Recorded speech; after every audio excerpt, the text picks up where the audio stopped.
recordarán unas esquemáticamente cómo están las bandas, la banda de valencia para lo que son materiales conductores, eh, semiconductores y aislantes, ¿sí? Y luego lo que era una banda prohibida y finalmente la banda de conducción. Entonces, los semiconductores particulares prohibida, voy a volver a dibujarlo aquí, y tenemos la banda de valencia, o bueno, voy a poner el otro color, luego tenemos aquí esta banda, sí que es una banda prohibida, y luego tenemos la banda de conducción. Esta sería la banda de conducción, esto que está aquí en color verde, y lo que está en color rojo sería la banda de valencia. Entonces, por sí solos, en el caso de los materiales semiconductores, en este caso, cargas, no pueden transportar cargas, ¿no? Porque sabemos que, bueno, cuando hablamos de conducción es de movilidad de cargas. Entonces, la banda roja, que bien les expliqué esa vez, corresponde a lo que es la banda de valencia, ¿sí? Y es donde se encuentran, en este caso, ligados, vamos a decir así, lo que son las cargas positivas y las negativas, es decir, están unidas, están juntas, cada positiva con cada negativa. Y no hay cargas libres que en este caso permitan ser utilizadas como vehículo para transportarlas y tener lo que conocemos como la corriente. Entonces, para que eso suceda, se tienen que desligar esas cargas, es decir, si están positivas y negativas, se tienen que romper ese enlace momentáneamente y esas cargas negativas brincarse a la zona verde. Para poder brincarse a la zona verde, se necesita energía. Entonces, ya estando en la zona verde, se dice que se encuentran en la banda de conducción y por consiguiente pueden, en este caso, comenzar a llevar el proceso de transporte de... Entonces, decimos que esos tipos de materiales son muy particulares porque son del tipo semiconductores. Se dice que son semiconductores porque parcialmente conducen. No son conductores perfectos como el caso, bueno, ni tan perfectos, pero no son tan conductores, podríamos mejor decir, como lo es un metal, ¿sí? Pero su función que tienen es que pueden conducir y pueden no conducir. Eso es lo que los hace atractivos. Y de hecho, muchos dispositivos que utilizamos en electrónica, pues son hechos de materiales semiconductores. Y se dice que en este caso, esa banda prohibida que está ahí, esa banda de color azul que conocemos como banda prohibida, ¿sí? Tiene más o menos un equivalente de un electrón volt, se necesita un cierta cantidad de electrón volts para poder brincar de esa banda y pasar de la de valencia a la de conducción. Entonces, por lo que nosotros estamos estudiando, por lo que nos corresponde en estos temas es relacionado con la corriente y la corriente, pues obviamente va relacionada con lo que es la conductividad. Entonces, dentro de los materiales semiconductores, mayormente se utilizan de dos tipos, aunque uno más que otro, lo que es el silicio y lo que es el germanio. Aunque el material de germanio ya últimamente, ya tiene varias décadas, que solamente se utiliza para construir, pues prácticamente diodos. Alguno que otro transistor, pero no hay muchos ya. La mayoría de los semiconductores están hechos a base de lo que son el silicio. ¿Sí? ¿Por qué? Porque tiene cierta ventaja con respecto a los diodos de germanio, que ahorita voy a comentar. Entonces ahí en la pantalla ustedes pueden ver la fórmula que describe lo que es la conductividad, y la conductividad es igual a menos. Ese signo menos es porque es una carga negativa debido al electrón. Rob, ¿alguien recuerda quién es Rob, subíndice?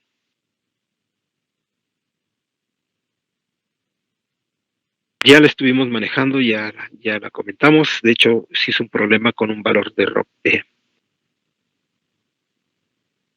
No sé si alguien recuerda qué significa Rob subíndice E. ¿Era la conductividad del material? No, la conductividad de sigma, que es esa letra esa literal que está al lado izquierdo de la igualdad.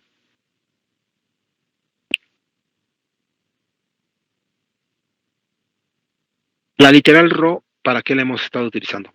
Hemos utilizado Rho V, Rho subíndice L, Rho subíndice S.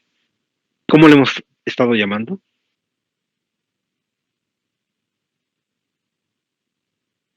¿Densidad?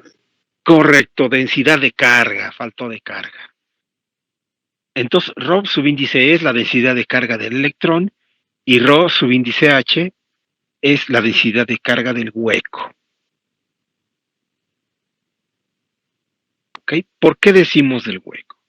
Bueno, lo que sucede es que, como lo he comentado, en esta zona, en la zona roja, lo que se tiene son, en este caso, cargas que se encuentran ligadas.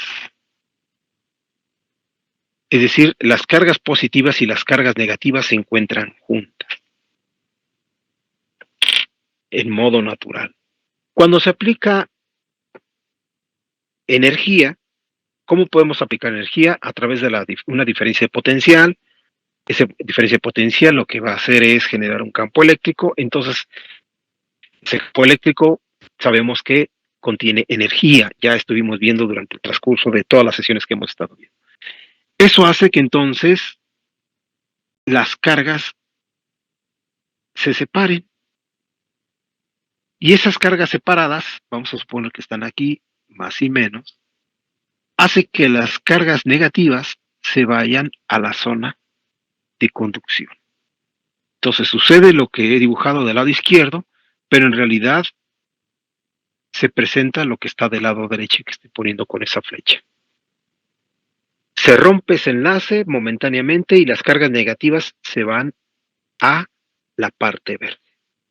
La pregunta es, ¿qué pasa con esa carga positiva que perdió a su pareja? Bien, a esa carga que se queda de esa manera se le conoce como hueco. Y en física se le ha asociado a esos huecos con un valor de carga positivo. ¿Para qué? Pues para que cumpla con la ley, en este caso del equilibrio, que queden en este caso equilibrados cargas positivas con negativas. Por esa razón, al decir que se queda una o no solo una, sino muchas cargas positivas en la zona de la banda de valencia, debido a que los electrones se brincaron a la banda de conducción, se dice que los semiconductores tienen dos tipos de portadores de carga. Portadores de carga negativos, que corresponden a los electrones, y portadores de carga positivos, que corresponden a lo que son los huecos. ¿Sí queda claro?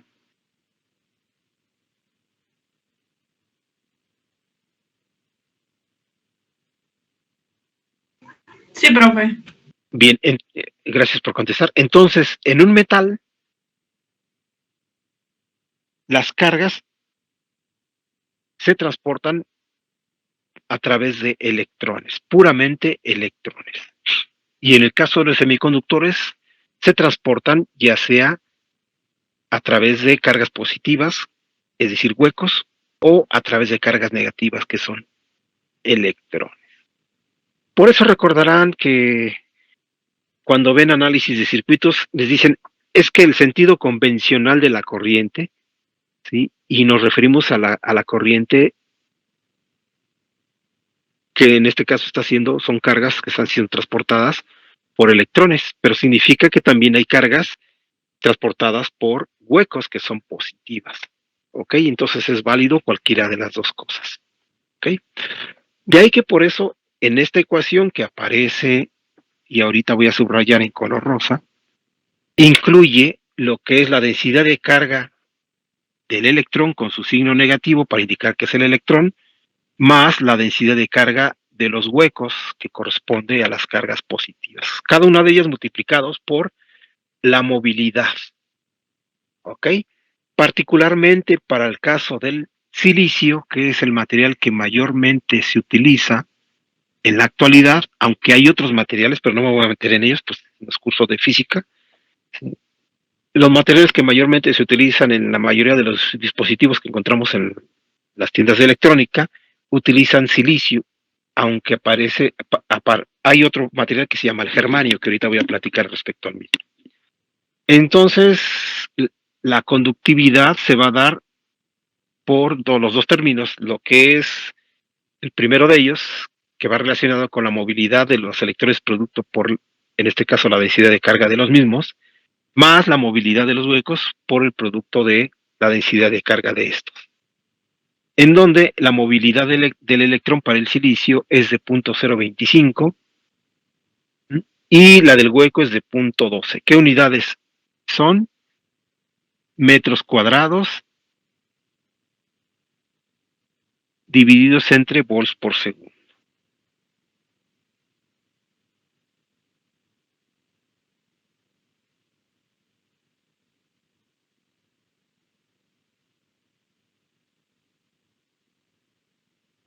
Esas son las unidades para lo que es las movilidades.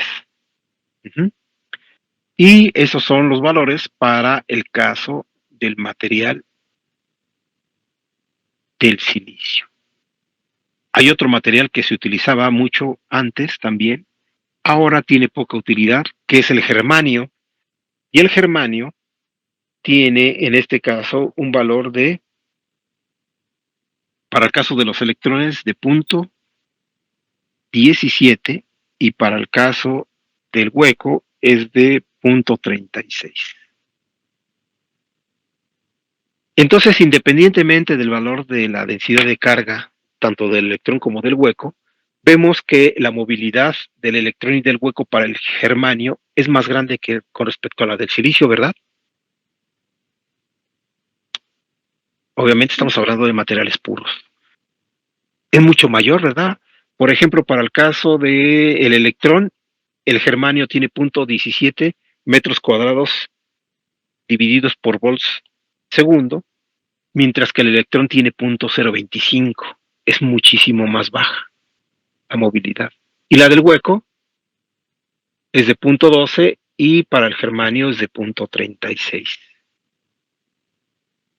Quiere decir entonces, si lo sustituimos aquí en la ecuación que está señalada, que corresponde a la conductividad, que el germanio presenta mucho mayor conductividad comparado con el silicio. Y entonces se han de preguntar, bueno, ¿por qué si el germanio tiene mayor conductividad, y a veces es lo que yo busco en un material semiconductor, que pueda conducir más? ¿Por qué se utiliza más el silicio en vez del germanio?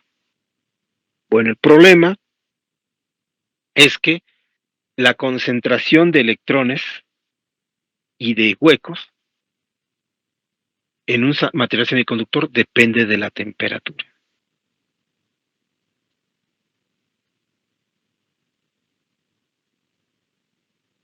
Por consiguiente, la conductividad en un semiconductor depende de la temperatura.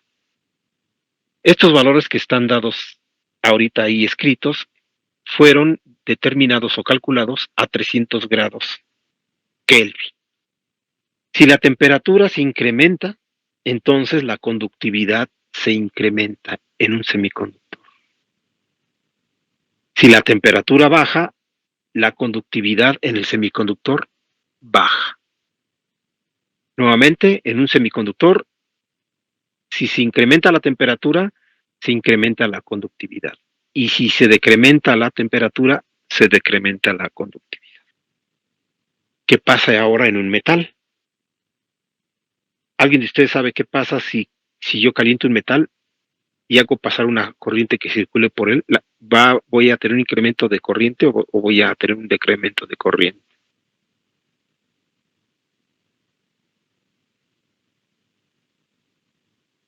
Un incremento de corriente, ¿no? No. En un metal, Porque cuando incrementa la temperatura, se incrementa la resistencia o la resistividad del mismo. Ah, ok. Y entonces lo que sucede es que tienes menos flujo de corriente. Por eso cuando tenemos en casa un cable que se está calentando, cuidado, porque en vez de enfriarse, si se está calentando, está generando mayor resistencia. Al generar mayor resistencia va a generar mayor temperatura y por eso se puede provocar un incendio. ¿Ok? Entonces en un metal, cuando lo calentamos, presenta más resistencia y por consiguiente menos corriente. Puede conducirse por él. Caso contrario, el semiconductor.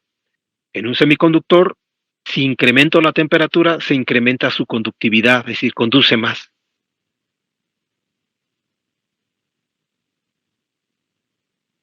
¿Cuál es el problema de que se conduzca, que incremente la temperatura y se conduzca más?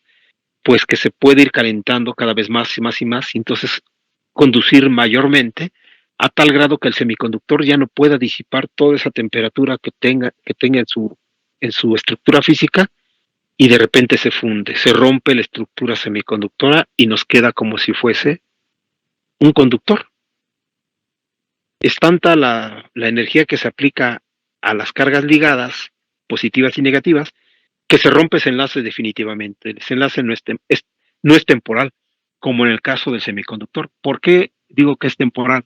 Ah, pues porque cuando aplico energía sucede que la carga negativa se disasocia de la positiva y se va a la banda de valencia.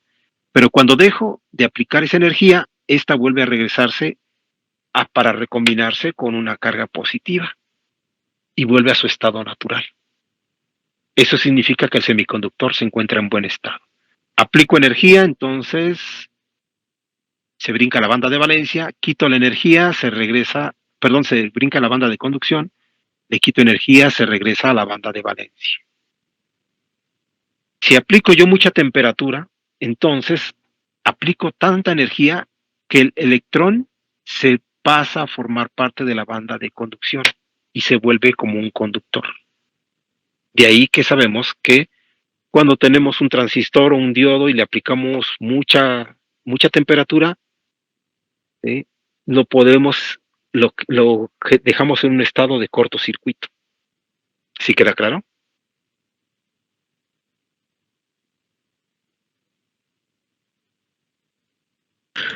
Sí, profe, sí queda claro. Bien, entonces, la pregunta es, ¿por qué se utiliza silicio en vez de germanio? Si el germanio nos presenta mayor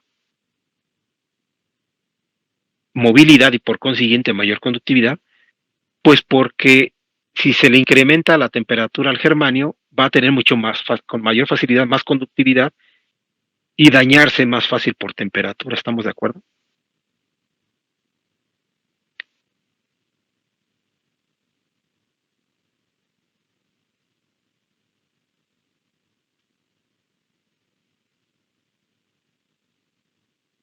Por esa razón se utiliza más los semiconductores de silicio, aunque tienen menos conductividad que los del germanio.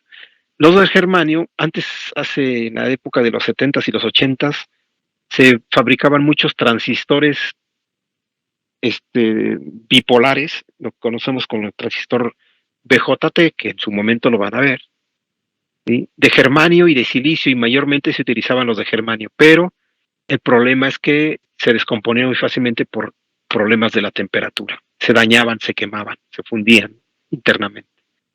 Entonces de ahí se movió a transistores de silicio, que son los que mayormente encontramos en el mercado. La pregunta sería, ¿encontramos todavía transistores de germanio en el mercado? Sí, sí los hay. Son más escasos, pero sí los hay. Y sus aplicaciones son en donde hay baja temperatura, es decir, que en un diseño electrónico donde no haya mucha disipación de potencia, ¿sí? Y donde se requiera tener una alta sensibilidad de señales muy pequeñas para que puedan conducirse por un medio que tenga menos pérdidas.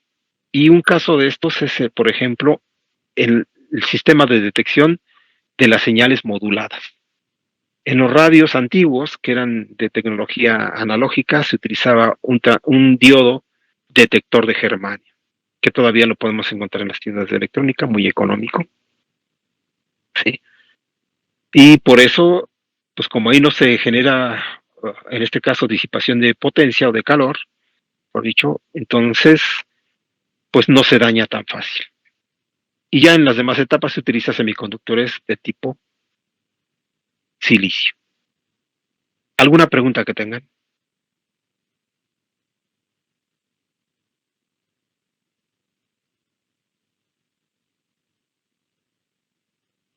No, profe.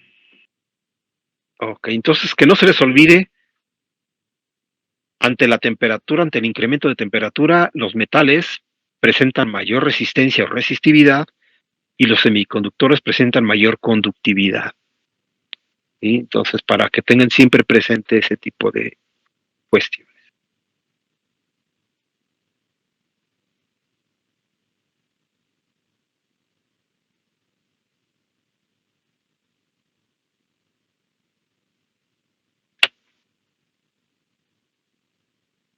Bien, entonces, bueno, hay muchas cosas que hay detrás de todo esto de la física, de los semiconductores, que en su momento lo van a tocar, o no sé si ya lo vieron o lo van a ver, no, la verdad no recuerdo cómo está ahora en el plan de estudios.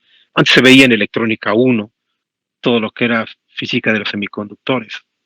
Ahora pues ya lo movieron a otro lado. Pero aquí como es un curso de electromagnetismo de campos y ondas, pues en realidad no nos interesa los semiconductores, sino nos interesa el comportamiento de los aislantes, y no solo lo de los aislantes, sino también lo que nos interesa es qué es lo que pasa cuando tenemos materiales dieléctricos, que es otro tipo de material que se ha desarrollado. Déjeme buscar las diapositivas de los dieléctricos. Aquí está. Para que podamos abordar dicho tema.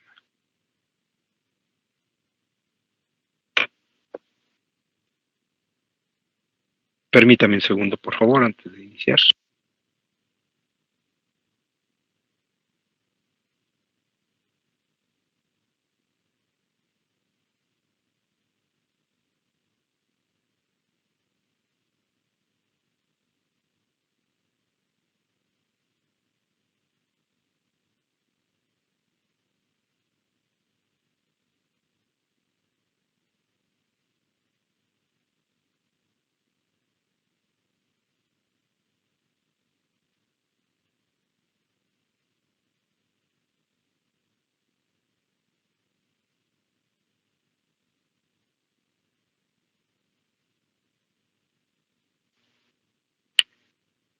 Ya, gracias. Bien, entonces vamos a ver lo que concierne a lo que son los materiales dieléctricos. Recordando que en el caso de cuando Faraday empezó a hacer sus experimentaciones, él consideró lo que fueron unas esferas metálicas y material aislante.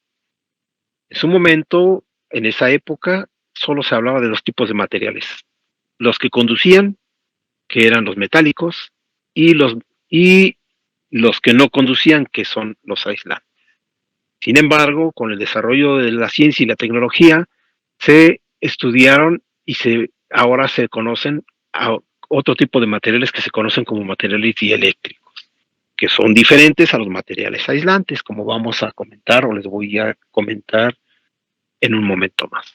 Entonces, un material dieléctrico inmerso en un campo eléctrico puede considerarse como un arreglo de dipolos eléctricos microscópicos.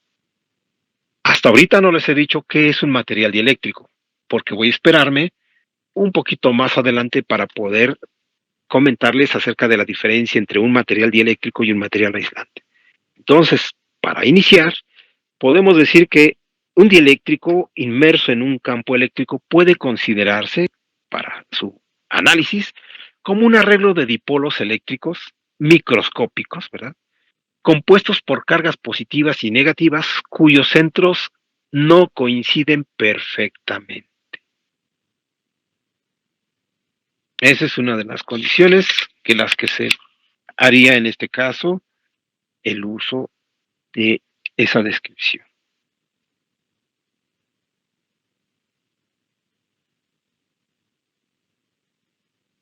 ¿Qué podemos decir respecto a los dieléctricos? Pues que no se trata de cargas libres, lo que en este caso tenemos en este tipo de materiales, por lo tanto, no contribuyen al proceso de conducción.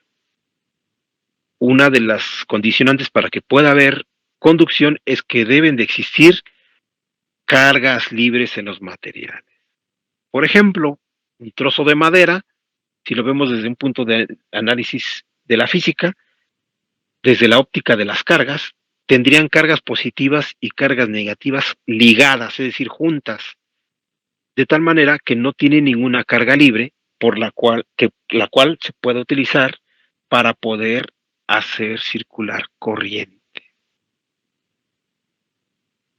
¿Sí? Entonces, por eso la madera es aislante. ¿Okay? Entonces, estas cargas que se encuentran en este caso unidas, positivas con negativas, se mantienen en su lugar debido a sus fuerzas atómicas y moleculares. Y solo pueden cambiar su posición ligeramente en respuesta a cambios eléctricos externos. Entonces ahí ya la madera no la puedo considerar como un dieléctrico. La madera tiene cargas, en este caso ligadas, así le vamos a llamar, positivas con negativas. Y si le aplico una fuerza externa, esas cargas ligadas se mantienen ligadas, no se rompe ese enlace que las mantiene juntas. En el caso de un dieléctrico, sí se puede hacer eso. Y como bien dice ahí, esas cargas que se encuentran atómicamente y molecularmente unidas pueden cambiar su posición ligeramente cuando está la presencia de un campo eléctrico. Y ese campo eléctrico pues es de característica externa.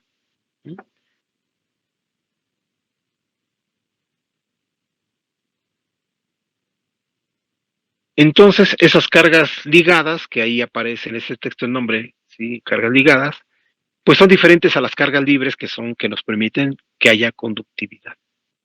Entonces, las cargas ligadas pueden tratarse como otra fuente de campo electrostático. Y vamos a ver que van a poder ser representadas por la ecuación que aparece en la parte inferior, en donde les voy a pedir que por favor hagan una corrección y le quiten ese 1, y en vez de ese 1 le pongan la literal L minúscula, es decir, QL, que serían las cargas ligadas. Ajá, no sería Q1, sino sería QL. Ahí hay un problema, un error a la hora de la escritura. ¿Okay? Y estas cargas ligadas va a ser igual a menos la integral a la integral de una superficie cerrada del producto punto entre P y un diferencial de superficie, donde la letra o la literal P mayúscula no voy a decir de qué se trata, porque ahorita voy a irla desglosando para que se vaya entendiendo a qué se va a referir. Pero con lo que vaya escribiendo y les vaya comentando, vamos a llegar a esa expresión.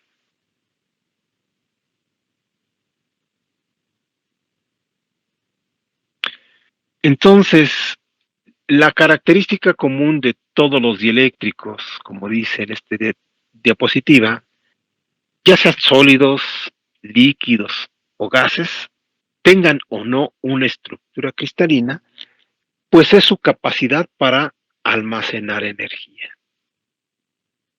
Es decir, entonces un dieléctrico va a tener capacidad para almacenar energía.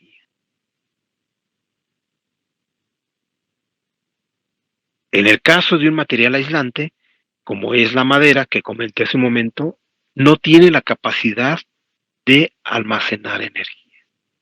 Entonces, un dieléctrico es un material que aparte de ser aislante, nos va a permitir tener la capacidad de poder almacenar energía. No es completamente aislante, como el caso de los que conocemos como aislantes, como es la madera o como por ejemplo es la goma que utilizan para borrar lo que escriben con lápiz. La goma o la madera son materiales aislantes porque no tienen la capacidad de almacenar energía. Para el caso de los materiales dieléctricos, estos sí pueden almacenar energía. ¿Estamos de acuerdo? ¿Sí queda claro? Sí, profe, sí queda claro. Entonces, un dieléctrico se puede decir que es un aislante, pero no es completamente aislante, porque tiene la capacidad para almacenar energía, ¿ok? Mientras que los aislantes puros, pues esos no pueden almacenar energía, ¿ok?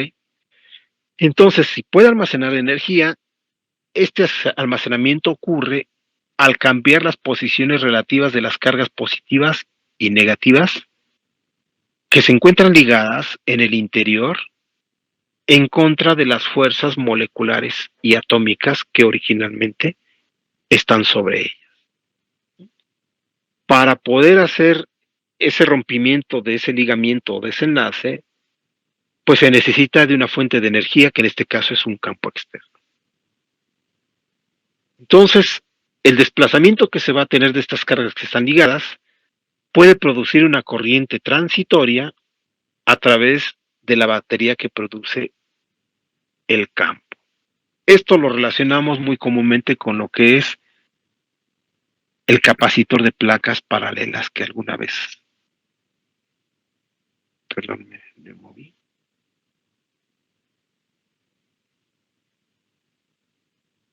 Vamos en esta. En el cual tenemos lo siguiente, tenemos aquí las placas metálicas y en esta zona lo que tenemos es el dieléctrico. Y lo que hacemos en un capacitor es aplicar un potencial. Vamos a poner aquí más y menos.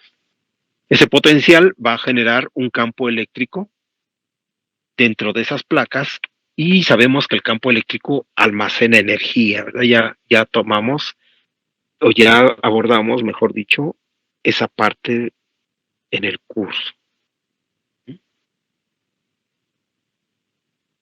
Entonces, recordarán, voy a ponerlo aquí en color rojo para que se vea mejor, que hubo un tema en el cual nosotros vimos lo que fue el famoso momento dipolar. Que es decir, cuando tenemos dos cargas de signos opuestos separadas una distancia d, el momento dipolar, que le pusimos la letra minúscula P, es igual al producto de la carga. Ojo, aquí lo importante es que la carga positiva tiene el mismo valor que la carga negativa, ¿sí? Producto con la distancia. Entonces el momento dipolar es el producto de Q por D. Y las unidades están dadas en coulombs metro. ¿Sí? Porque K es carga, son coulombs por metro. Coulomb metro. Uh-huh. Estas son unidades de carga y estas son unidades de distancia o de longitud. Entonces, eso es lo que sucede internamente cuando se aplica a un material dieléctrico un campo externo, como ahorita dibujé. El caso más sencillo, más viable o visible, ¿verdad?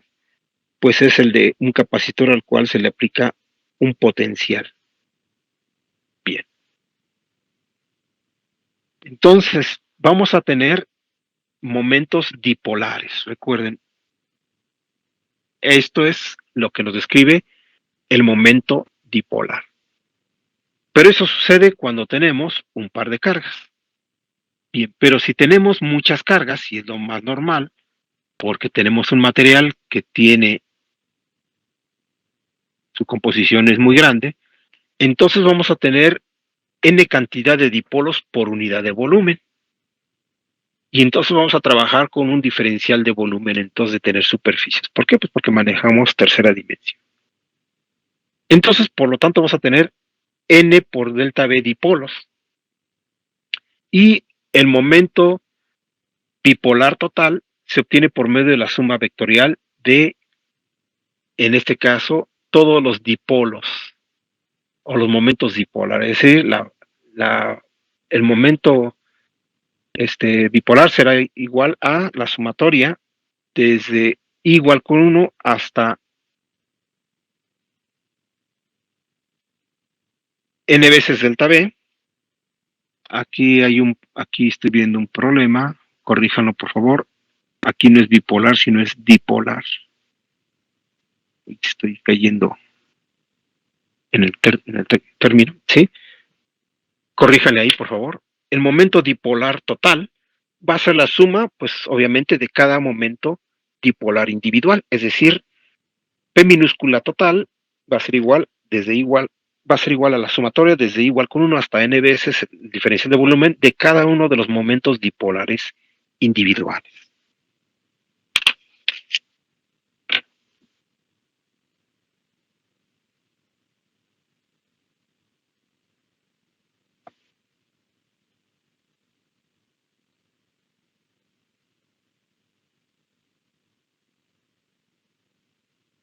Entonces, si los dipolos están alineados en la misma dirección, como lo hicimos en ese caso cuando abordamos ese tema, ¿sí? Si tengo aquí la carga positiva y la carga negativa y se encuentran alineados en la misma dirección como aquí, entonces se puede tener un momento dipolar total significativo.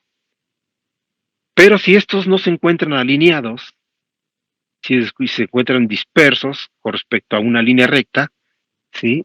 Es decir, no tienen una orientación aleatoria, y que es lo más común, podría llegar a ser, entonces el momento dipolar total es prácticamente cero. Es decir, el momento dipolar solamente se da cuando hay alineación, como es en este caso que estoy señalando. Eso es el modelo físico que se maneja. Entonces ahora, conociendo eso, se va a definir otro concepto que se conoce como la polarización. Y vamos a utilizar la letra o la literal P mayúscula. La polarización es el momento dipolar por cada unidad de volumen. Es decir, entonces, la polarización va a ser igual al límite cuando el volumen tiende a ser muy pequeño, prácticamente casi cero, de 1 sobre delta B, que es el incremento del volumen, por la sumatoria desde igual con 1 hasta n veces el incremental del volumen de cada momento dipolar.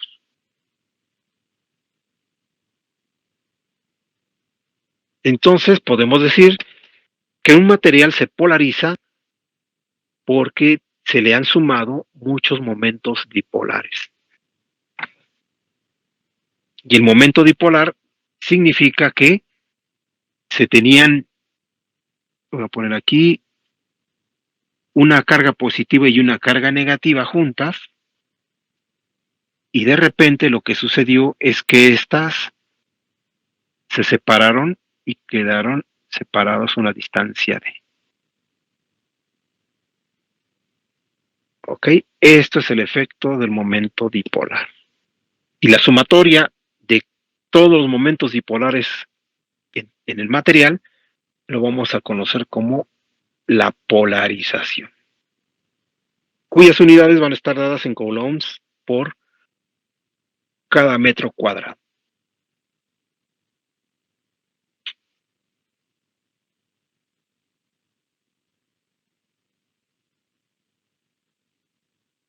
¿Alguna pregunta que hay hasta el momento?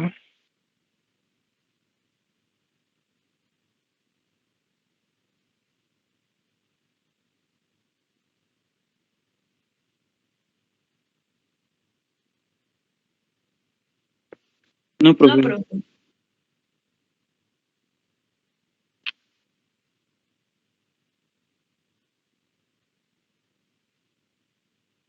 Bien, entonces vamos a la siguiente diapositiva, que es la que se muestra ahora en la pantalla.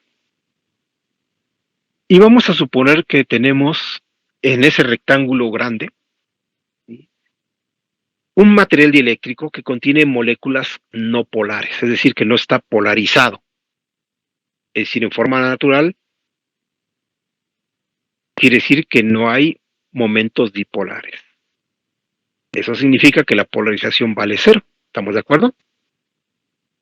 Y entonces vamos a agarrar un pedacito, como lo muestra el triángulo pequeñito que aparece ahí dentro del triángulo, un rectángulo pequeñito, perdón, que aparece dentro de ese rectángulo grandote, y que ahí entonces se tiene un incremento de superficie, y en esa zona pequeña, idealmente se aplica un campo eléctrico o una intensidad de campo eléctrico que estamos denotando con la literal E. Entonces tendríamos un vector vertical que sería delta S, que es el incremento de superficie, y a 90 grados, lo que es la componente de la intensidad de campo eléctrico. Ese campo eléctrico que se va a aplicar ahí va a producir un momento dipolar, que sabemos que ese momento dipolar es el producto de la carga por la distancia que hay entre ambas cargas, recordando que esas cargas tienen que ser del mismo valor. ¿Ok? Y entonces eso va a suceder en cada molécula.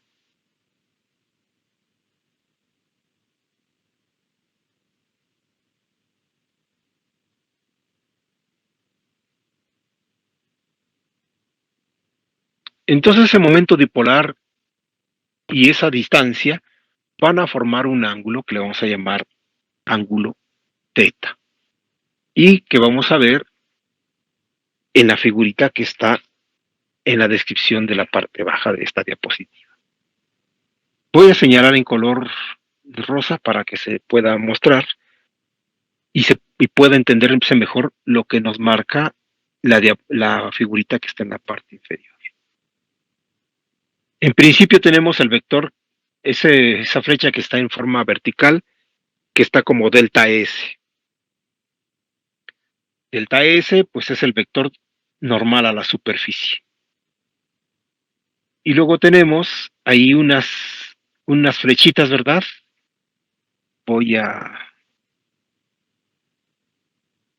Aquí tengo unas flechitas, aquí tengo otras, sí, muchas flechas. Eso significa que las cargas se han desligado. ¿Qué significa con eso? ¿Qué quiero decir con eso de que se han desligado? Bueno,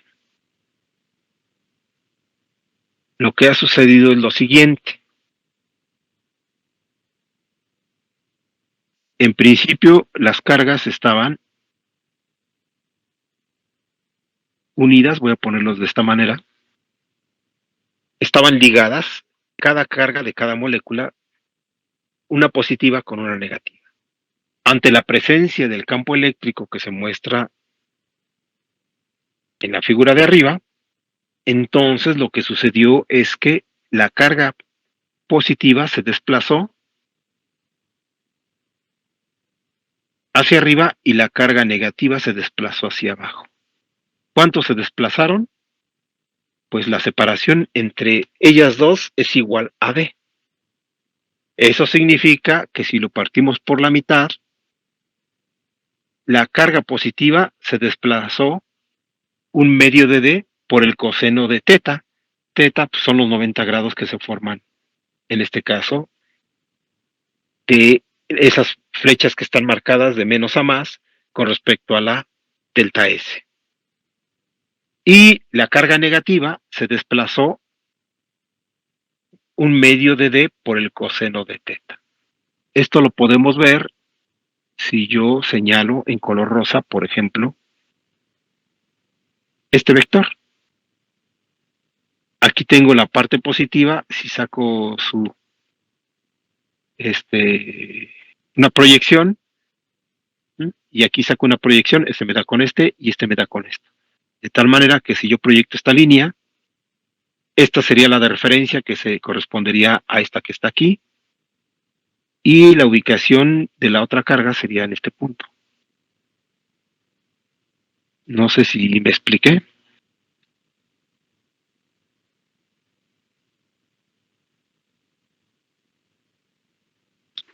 Sí, profe.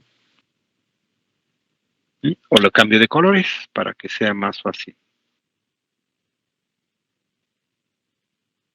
La positiva va a desplazarse hacia acá, que sería este punto, y la negativa, la voy a poner en verde, se va a desplazar hacia acá, que sería este otro punto.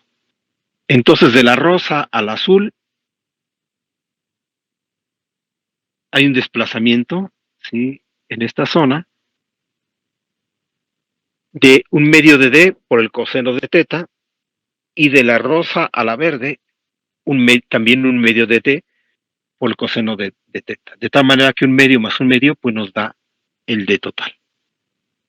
A lo que voy es a lo siguiente, que ese desplazamiento se hace de las dos cargas y no solo de una, es decir, no se hace este tipo de movimiento que voy a dibujar. Están ligadas, ¿verdad?, del lado izquierdo, y entonces se queda fija la carga negativa y la positiva es la que se desplaza, es decir, solamente se desplaza la positiva y la negativa queda fija.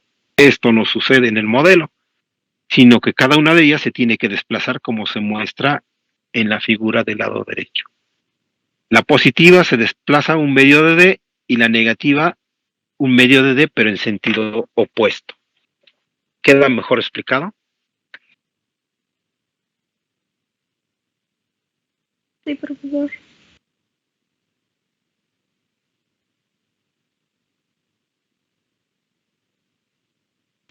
Ok, entonces a ese movimiento de que se desligan tanto la carga positiva como la carga negativa, una de otra, sabemos que se le conoce como el momento dipolar, y que es igual lo ponemos como la literal P minúscula, y este es igual al producto de la carga por la distancia.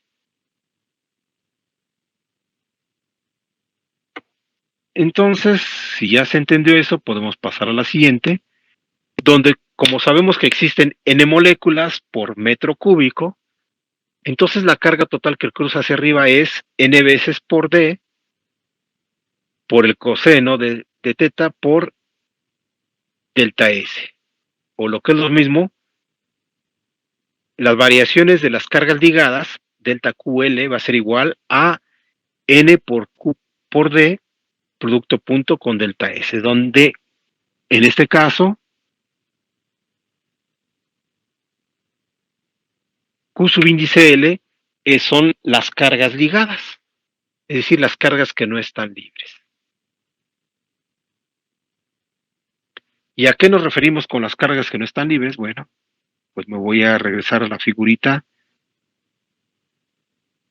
de aquí. Se hizo el análisis solamente sobre este pequeño pedazo de rectángulo. Aquí hicimos un análisis desligando las cargas, pero en toda la demás zona, fuera de ese pequeño rectángulo, lo que tenemos son cargas ligadas. ¿Por qué? Pues porque ahí no se ha aplicado campo eléctrico, sino solamente en el rectángulo pequeñito que aparece en esa figura. Por esa razón, entonces, la variación de las cargas ligadas, que son las que no aparecen en ese rectángulo pequeñito, es igual al producto punto de n veces Q por D por el diferencial de superficie.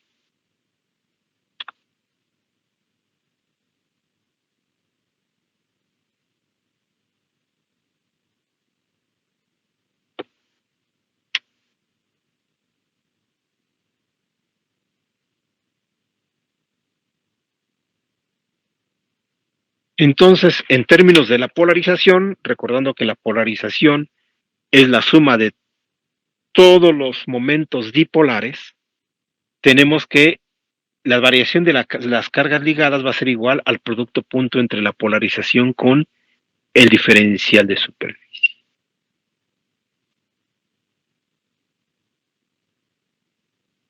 Entonces, como tenemos incrementos en ambos lados, pues esto lo podemos llevar a una forma de integral. Y nos queda la integral que hace un momento les dije que corrigieran, que tenía Q subíndice 1, sino que en este caso la integral es Q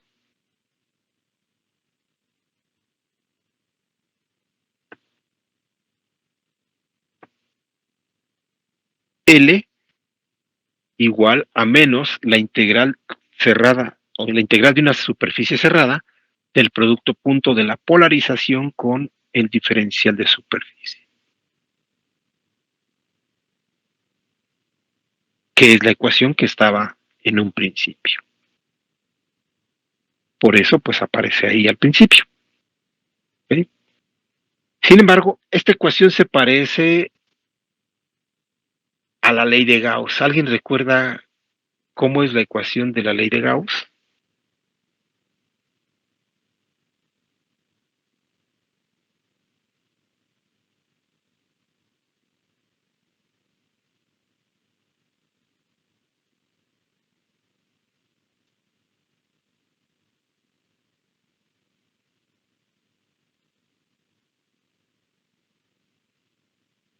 Era la integral de E por ds.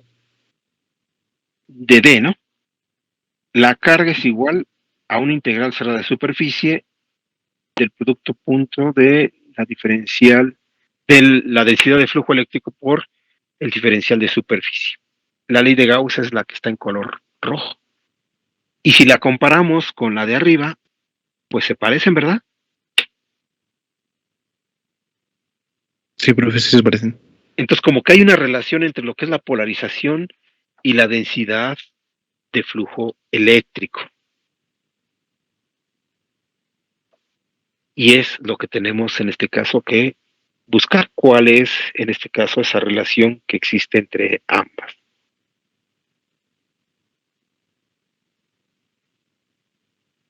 Bien, entonces, ¿alguien me podría decir cuál es la diferencia entre un material aislante y un material dieléctrico? ¿En qué se diferencian?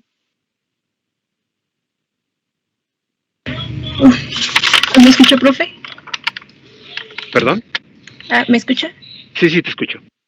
Porque no tiene capacidad de almacenar energía, que serían los dieléctricos, y los aislantes, pues solamente, como bien lo dice su nombre, aíslan la energía.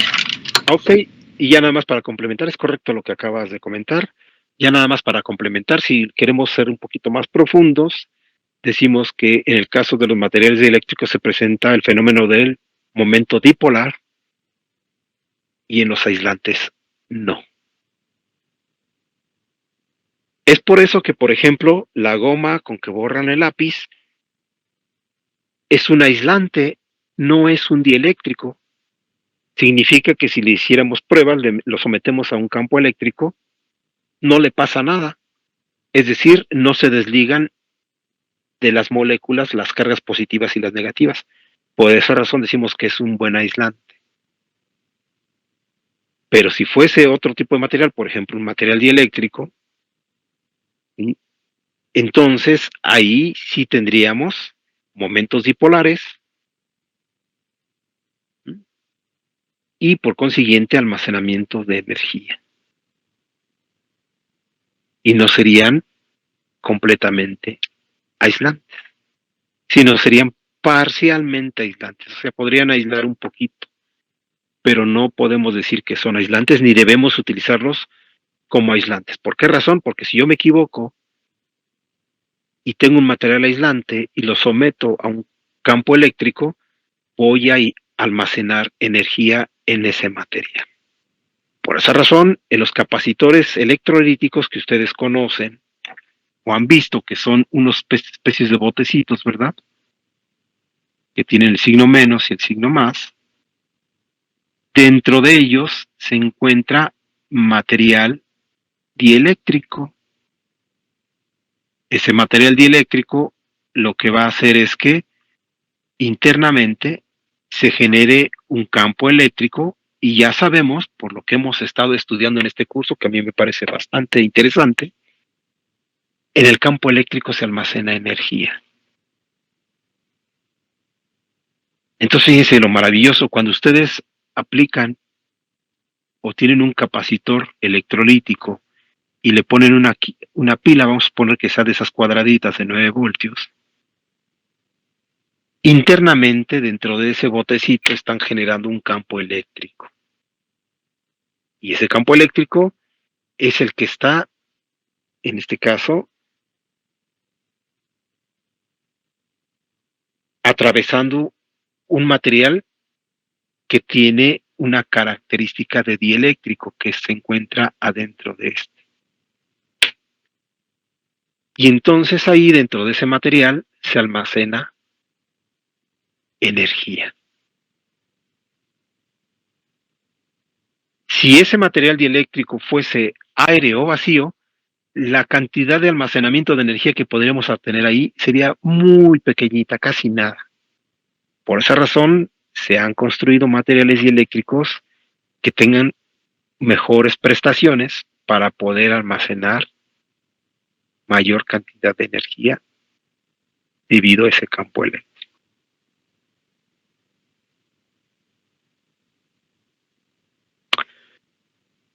¿Tienen alguna pregunta al respecto?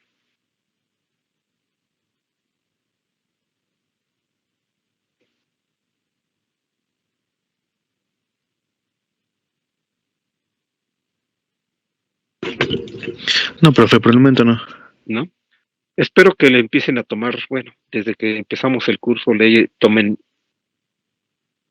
sabor a este curso porque explica muchas cosas que desde el punto de vista práctico utilizan y que aunque pues, le llamamos teoría electromagnética y nos asusta muchísimo, y ya cuando todo el mundo dice, es que es electromagnetismo, fúchila, no, está bien difícil, yo lo sé que es difícil. Hemos visto que los problemas que resolvemos aquí en las sesiones, pues no son de sustitución directa, si pone el numerito y ya quedó, bro. Tiene sus detalles, pero también tiene su parte bonita porque nos explica muchos fenómenos que desde el punto de vista microscópico, lo estamos viendo aquí, lo trasladamos al punto de vista macroscópico, como es análisis de circuitos, en electrónica, y entonces empezamos a ver y a comprender qué es lo que realmente sucede físicamente dentro de los componentes.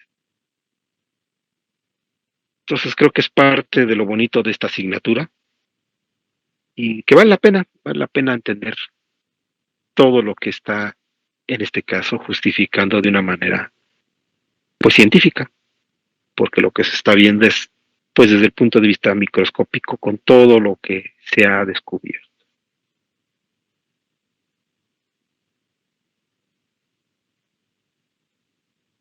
Bien, pues no sé si hay alguna pregunta, alguna inquietud que tengan. Lo que nos falta por hacer es ver la relación entre lo que es esta expresión que nos representa las cargas ligadas en un material dieléctrico y la ley de Gauss, que es la ecuación que está ahí en color rojo. Y esa pues la vamos a ver mañana. ¿Ok? No sé si tengan alguna pregunta, alguna duda o algún comentario, algo adicional que quieran complementar.